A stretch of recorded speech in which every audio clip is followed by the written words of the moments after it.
Gainesville, Alachua County is a very unique community. We have farmers and ranchers. We have a top-notch university and teaching hospital. We have a very kind of old hippie vibe in some areas of our community. And so we have some very high, what I call brainiac positions, and very high paid positions. And then we have some poverty, some significant poverty. So it's a wide range of life experience, a wide range of people.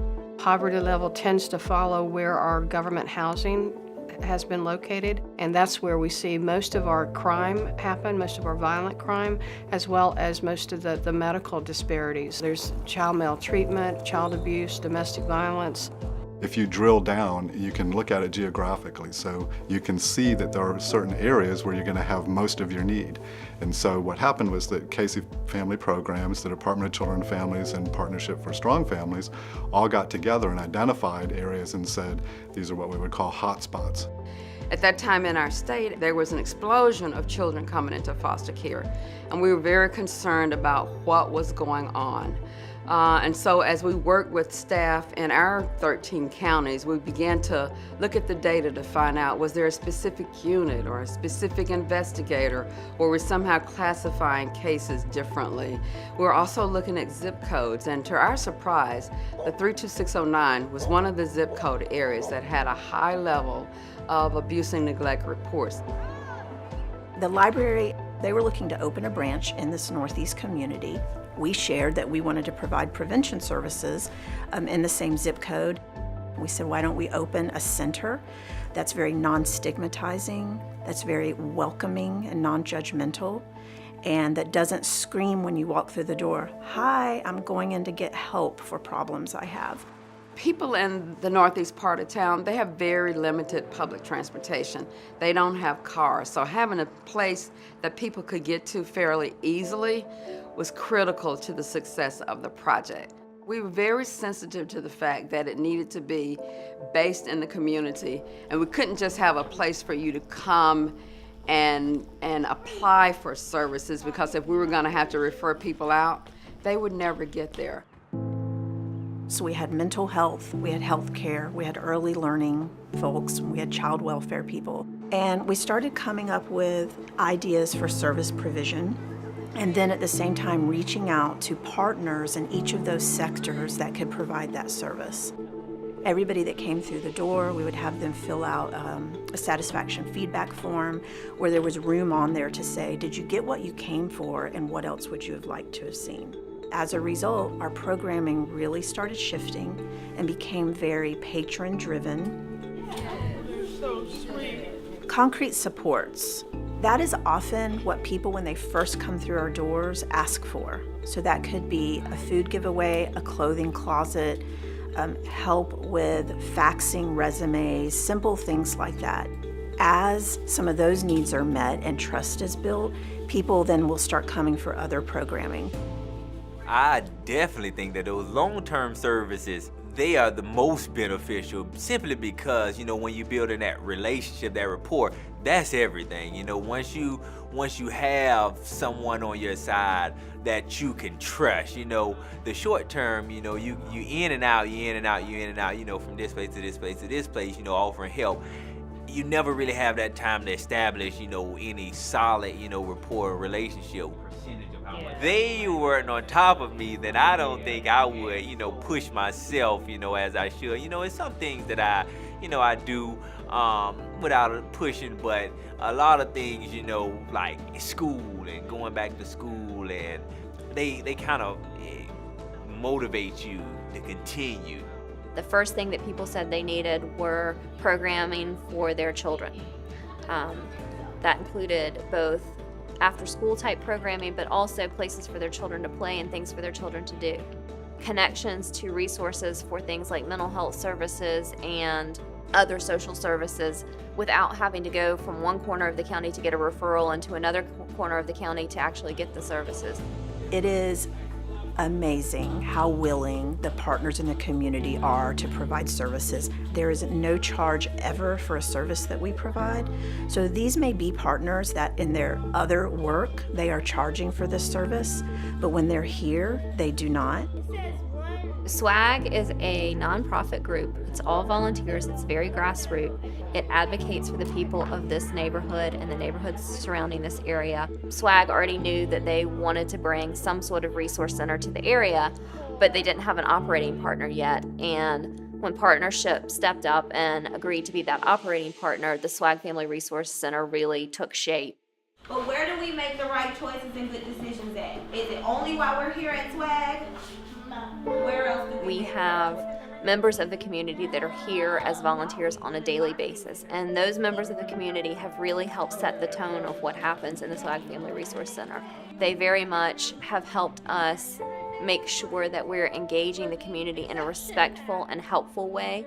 We know because of the success of the Resource Center that place-based services work.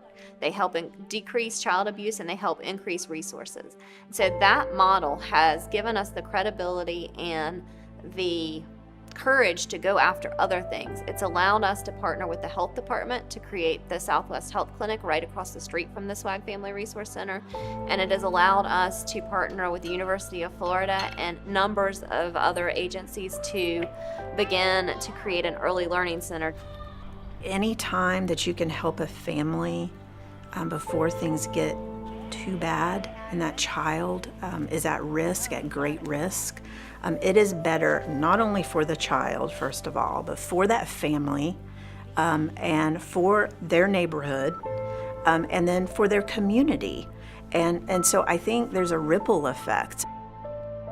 The patrons that come here, they open up and they share what's on their heart and they share where they want to go in life, and then I take that baby, that seed form of what they shared, and I try to make it grow. At the child level, we provide weekly services such as the homework help, the science club, Courageous Kids, Girl Scouts, on a continuum. As it relates to the adults, we provide job readiness, we help with self-sufficiency.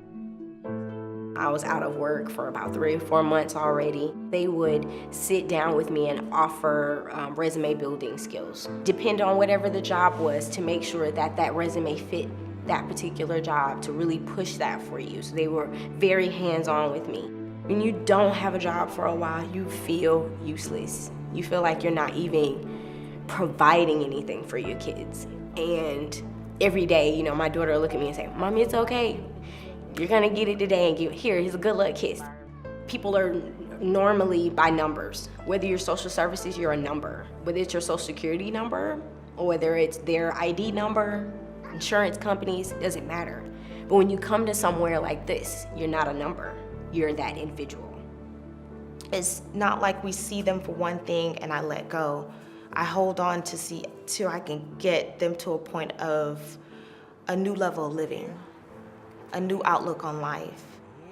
I set up an appointment with Cherie Kelly. I've recently had children at that stage, but I didn't really know much about parenting and children and education like that.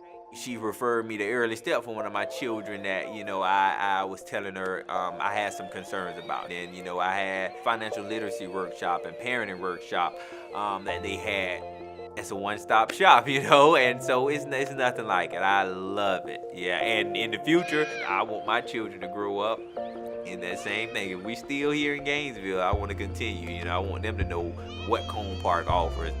Since operating our first center starting in 2009, the Library Partnership, through 2015, we've collected data that has shown between a 44 and 58% decrease in the percentage of verified maltreatment in the Gainesville area. And again, that's specifically targeting the zip codes that our resource centers are serving.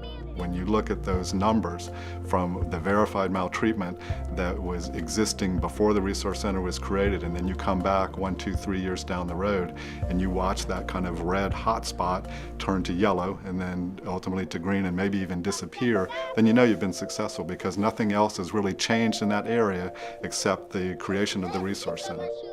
Every community is different, their needs are different.